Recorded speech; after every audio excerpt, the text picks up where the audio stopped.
tin báo là có 2 người lạ mặt đến đây không biết có việc gì thì mời anh chị xem. Thì đây là Bà đây, bà có lạ mặt không? Okay. Không à? Ok. Đây. Ôi, có lạ mặt không?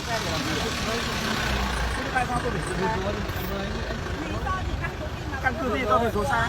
Được rồi, bọn em, được cái gì cả. bọn tôi, chúng tôi nhận được cái tin báo. Tin báo đâu đưa đây? Cái việc trách Tin nhiệm báo của đâu tôi. đưa đây? Anh có quyết định gì? Mời anh chị xuống. Anh có quyết định gì đấy? Mời anh chị xuống. Không xuống đây là sai của Mời tôi anh mà. chị xuống. Mời Không xuống. Anh có căn cứ gì để mời tôi? bây giờ mời anh chị xuống đi. Anh có căn cứ. Có, chúng tôi có căn cứ. Cái anh cứ mời anh về xã, chúng tôi sẽ cho anh xem căn cứ. Được rồi, thôi không phải quyết định. Anh ạ. Anh nói Tùng này, bạn anh. À bạn anh gì? Bạn anh gì bây giờ xuống. Bạn anh nó không phải xuống. Em căn cứ vào đây bắt bạn anh xuống. Anh em không phải bắt. Không phải bắt, anh em mời về. Thế mời bạn anh không theo nhá. Rồi thông cảm. Thế tại sao đi đường thế này là cũng bị bắt? Rồi, thế bây giờ có vấn đề gì thì anh chị. Này, tại sao Em có căn cứ gì để em mời bạn anh xuống xe? Có vấn đề gì thì anh chị tôi không vi phạm cái gì thì tôi không việc gì phải theo lời các anh cả. đây là quyền tự do đi. quyền tự do, chức năng nhiệm vụ người ta, bọn em được phép đọc chức năng. được chức năng nhiệm vụ. Được rồi, bọn em chức năng điều lệnh cảnh sát khu vực rồi. Đấy, Anh tránh ra. không phải. Tránh ra. Đây anh làm gì, anh làm bên này đây. Không làm gì cả. Đây, Đây anh là làm tài gì sản của đây? tôi. Tôi chẳng làm gì cả. Được rồi. Cái này mà gãy cửa cho chị bắt đền á. Vâng, nhất trí cái việc đấy. Nếu mà hỏng hóc đâu. Hỏng đâu bọn em không. Em đưa căn cứ chức năng nhiệm vụ. Được rồi, đây mời anh chị vào trụ sở. Không phải về. Mời anh chị vào trụ Thế sở. bạn anh mắc tội gì? Tôi đi vào cả. Anh ơi. Anh ơi, bạn anh đây, Anh bạn anh ơi. mắc tội gì? Không phải là tội. Anh ạ. Bạn anh không phải tội. vi phạm pháp luật cái gì Không không? phải tội anh ạ. Bạn anh có vi phạm pháp luật cái gì đấy không? vi phạm hay không liên quan đến anh. Anh đang hỏi đây là bạn anh. Đây là anh ra ngoài. Đây là bạn Mời anh ra ngoài. Tuấn này, mời anh ra ngoài. Anh nói là không ai Mời anh ra ngoài.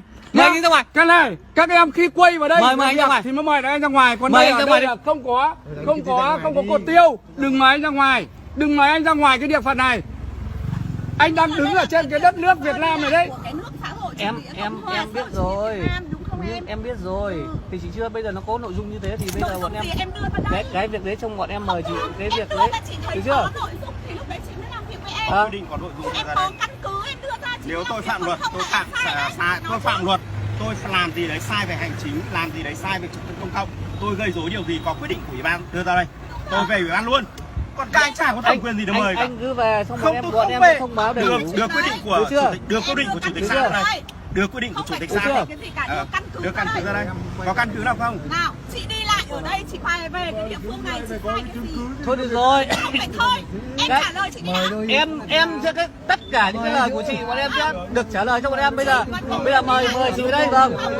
Được chưa? Em đừng có linh. Bây giờ không thể mời được mọi người ở đây này, xem công an xe nư là giữ người mời người vô không có chứng cứ này. Chức năng nhiệm vụ em được phép như thế. Mời người không có chứng cứ này. Chị cứ việc đấy, bọn em không phải đưa cho chị bây giờ, lúc nào chị cần thì bọn em phát luật. Được chưa? Công an xe nư đang mời người vô cớ này. Yêu cầu chị về. Mời vô cớ đâu vô cớ anh. Thế đây là em đưa chứng cứ ra mời em đưa cái bài ra đây. Quyết định của ai mời? Quyết định của ai mời? Thông báo bằng mồm. Tôi thông báo là luật các em thích nói nào nói. Thông báo bây giờ anh hỏi Tú bây giờ thông báo cho em thích nói nào nói chứ. Các em tự quyền các em thích nói nào nói à? Các em tự quyền các em thích nói nào nói chứ. Bây giờ tôi hỏi. Các em tự quyền thích nói nào nói à? Có vi phạm gì không? Có vi phạm hành chính gì không? Anh chị không vi phạm gì. Rồi, ok xong. Em bảo, tuy nhiên có vi phạm dân sự gì không? Tuy nhiên Có vi phạm dân sự đây gì là không? có tin báo. Được chưa? Báo đâu ai báo? Cái chức năng của cơ quan công an. Cụ thể đây là ai báo như thế nào? Được chưa? Có gì em phải đưa ra căn cứ. Được, cái việc đấy là của cơ quan công an. Cái việc chị Sao không nói chuyện với thằng Cùn? Bây giờ từ từ em để. Bây giờ này có tin báo thì có quyết định của chính quyền, em đưa quyết định ra đây. đây em mời anh chị về cơ quan. Em nhầm. Nhất là anh nói là các em phải làm tay sai cho những người ngu.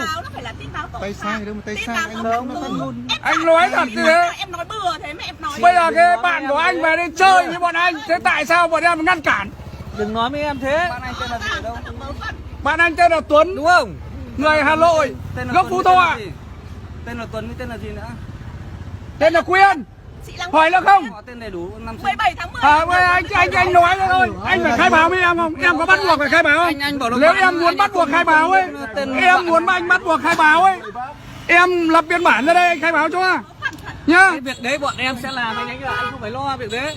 Thế thì em mới trao đổi với nội dung chị xem nó như thế nào. Làm chứ bây giờ em đang cản trở người ta đi lại. Mời anh chị về xã. Em đang cản trở quyền tự do đi lại của người ta. Em muốn mời về xã, em có quyết định. Em đang cản trở quyền tự do đi lại của người khác. Không có đưa văn bản, đừng nói chuyện với anh. Đừng nói chuyện kiểu như thế. Các em đang cản trở quyền tự do đi lại của người khác. Xin lỗi anh đi từ Nam ra Bắc đi vào đến tận Cà Mau chả ai mời kiểu này. Đóng cái cửa xe vào, không phải đi qua nó vậy cái cửa xe. Anh đóng vào. Đấy, tôi cứ đứng đây thôi. Không sao cả. Đấy. Đấy không có thể đứng cái đầu đây mà chắn. Đi đưa vào đây.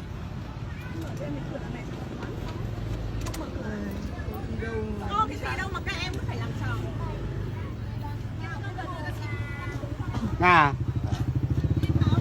Gọi thêm mấy anh em ở đây là tập trung hết vào đây quay gọi vào nó mấy ông kia. Làm gì có cái chuyện coi như là cản trở quyền tự do đi lại người khác vô cớ.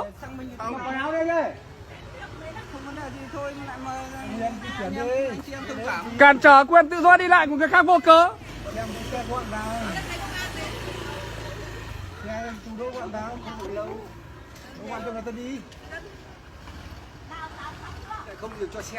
Cái việc của mình làm mới đúng cái quyền hạn nghĩa vụ, chứ đừng đi làm tay sai cho một người ngu. Có cái gì không? Đừng làm tay sai cho những cái thằng dốt. Vì làm cho cái thằng giỏi ấy thì mình mới giỏi được. Làm cái gì nó phải có căn cứ pháp luật. Rõ ràng. Làm tay sai cho cái thằng dốt ấy, bảo kê bao che cho những cái việc sai trái cũng đi làm. Anh rất là thương các em đấy. Anh rất là thương các em đi làm, là đang đi làm những cái việc thừa.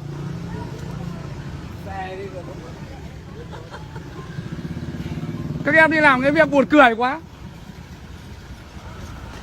Đi bây giờ tôi cứ mời anh chị Mời người ta không về. Còn khi nào các em có lệnh triệu tập hay bắt giữ thì các em đưa ra. Bọn em muốn bọn anh mời anh. Còn mời người ta sao phải về? Cho anh một cái quyết định. Mời người ta có quyền về hay không đấy là việc của người ta. Còn làm như thế này đang cản trở quyền tự do đi lại của người khác. Thôi, tôi làm đi đường. Chú cứ đi ra ngoài, không đừng nói gì. Anh nói thật, đừng. rồi. Nên là đừng có mời cái kiểu ý. Muốn mời ấy, đưa cho tôi một cái quyết định của xã. vừa đi qua đây đã bảo Hoặc là của huyện càng tốt. Còn của tỉnh thì càng ok. chưa có thông tin cá nhân của anh nên chưa biết mời. À, thông tin tôi là làm ai của mà tin báo thì là gì đâu. Tin báo nó phải có căn cứ. Tin báo tội phạm hay tin báo gì, sai phạm gì thì mới mời được chứ. Người ta đang đi lại quyền tự do của người ta như thế này mà tự dưng chặt người ta lại, không bảo người ta về xã về phường để làm việc gì. Vớ vẩn. Làm cái gì nó đúng luật chứ. Thực thi pháp luật kiểu đấy à? Nói mấy anh em này, anh nói là các chú là rất là tình cảm. Các chú đừng làm những cái việc như thế này. Những cái việc như thế này ấy, là các chú đang bao che cho những cái tội phạm.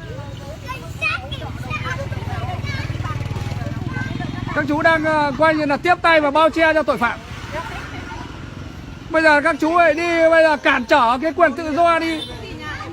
Các chú đi cản trở cái quyền tự do đi lại của người khác một góc độ vô cớ.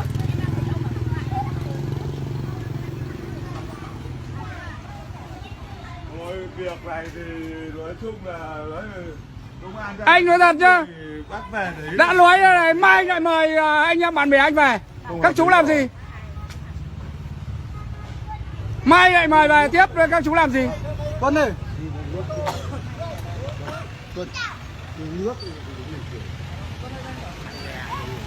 Ở xã Nư này có giờ giới nghiêm không? Xã Nư có giờ giới nghiêm không? Không cho người lạ mặt ở nơi khác đi qua cái giao thông ở đây không? Xã Nư có giờ giới nghiêm cấm người lạ mặt ở nơi khác đi qua cái đường Yên Nư này không? Tôi hỏi các ông thế. Tôi hỏi ông Mai Văn Tùng ở xã Nư này có cấm giờ giới nghiêm không? Có lệnh giới nghiêm không?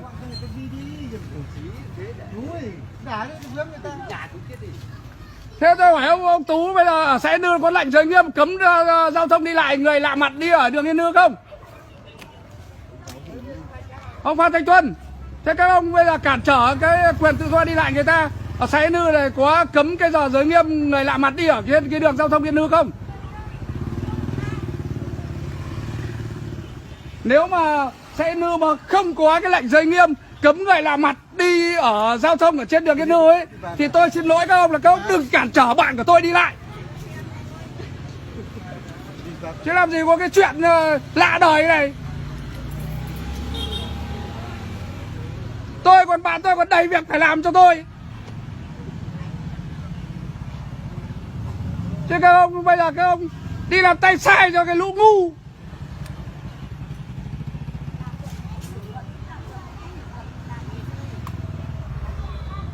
Khi làm một cái gì phải hiểu luật đi đã. Người ta bảo là làm đầy tớ cái thằng khôn của nó, làm thầy cái thằng dại.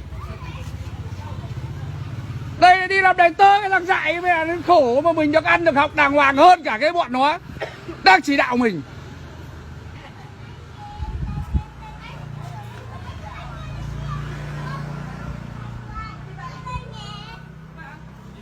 Rồi các ông ra chắn xe đi.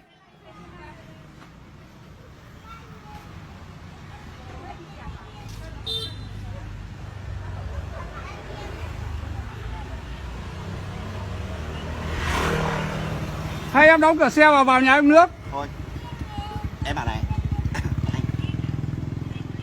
em về Hà Nội giải quyết công việc này, có gì sáng mai em lên nhá. Sáng mai lại lên. Chú